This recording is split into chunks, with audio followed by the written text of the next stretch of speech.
And speaking of tactics of the devil, I mean, one of his favorite tactics is division. And I think TikTok and Instagram can divide without people even noticing because the algorithm is so well defined. Let's say you're someone who's pro-life. Like, as Catholics, we're called to be pro-life and, be anti-abortion and things like that. So on my personal TikTok and Instagram, I've actually only seen one video of pro-abortion.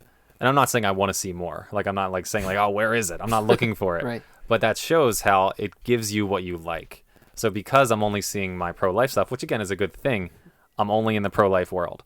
So it just shuts you down to everything else. And again, I'm not saying go explore the other side, but it's because it just keeps you isolated and in a box. I feel like compromise with people and willingness to understand each other is at an all-time low. I agree. And even like 15, 20 years ago, there are people that on different sides of the political spectrum. I mean, this is America. This is the world. People in general are going to have different views on politics and on spirituality and on religion and lifestyle and all these kinds of things. But at the end of the day, if you're in the United States, like, and you're a 12-year-old kid 15 years ago, you're still watching Nickelodeon.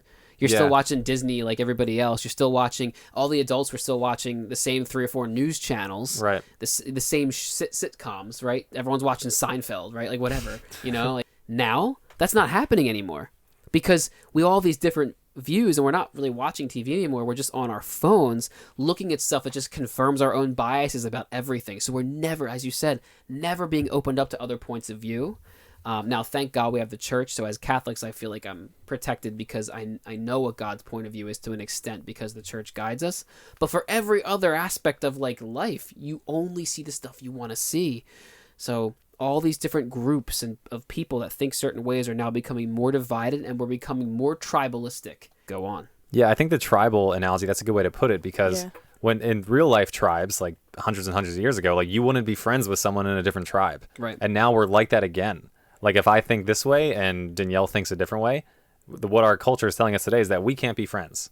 And like that's not true. Like we can disagree about things and still be like civil. Exactly. And there's also just a lack of ability to have a conversation about it. That's a normal conversation of like, I noticed that in a lot of, with my friends at least, we just don't talk about it. And I do have a lot of friends that I can talk to about it, but it's hard. It's hard to talk to just a stranger about it because people just go from perfectly calm and then they realize what you believe in and it turns very radical. Yeah, triggered. And yes. And that makes sense if the person you're talking to never, ever, ever is exposed to your point of view because they're always being confirmed by what they see in social media. Yeah. And just further divided. That makes sense. Even 10 years ago, I remember I would debate with people that weren't on the same side as me spiritually or on the political spectrum, and like it'd be a friendly conversation. Like, oh, I disagree.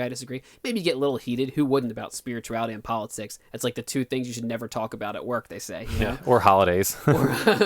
Yeah, so like, your family. Like, don't talk about holidays at work. I meant like at holidays, you shouldn't talk about like faith and like, politics. Yeah, I was like, geez, man, I talk about my Christmas all the time to people. Happy Easter. Right. Yeah, those are the 2 things that you shouldn't talk about for a good reason because people have very opinionated opinions on it.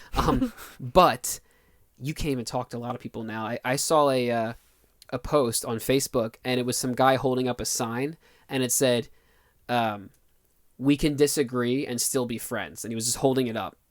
And then literally I had seen this photo posted by multiple different people on my Facebook feed. And, a majority of the people posted below it commented, no, if you're pro-life, I don't want to be your friend. Yeah. If you hate women, I don't want to be your friend, which obviously pro-lifers don't hate women at all. But like, it was like, if you think this way, if I don't want to, we can't be friends. And that is something even 10 years ago, nobody was saying. Right. And it's interesting. I'm not going to mention the musical artist name, but there was an artist that said that anyone who is pro-life, don't listen to my music. Which is just like, like, why would you say that? Yeah, like, it's just straight up divisiveness just for divisiveness. And Abraham Lincoln was quoting the Bible right before the Civil War when he said, maybe during the Civil War, when he said, a house divided itself against itself cannot stand. That was Jesus who said that. The first sign of the devil entering a society or a family or a group of friends or a workplace is division. You can disagree, but be civil, respect people with the dignity that they deserve as human beings. That's what our faith teaches us to do. As soon as that starts breaking down, man, the devil's making his moves. So what do we do about this? How do we fix it?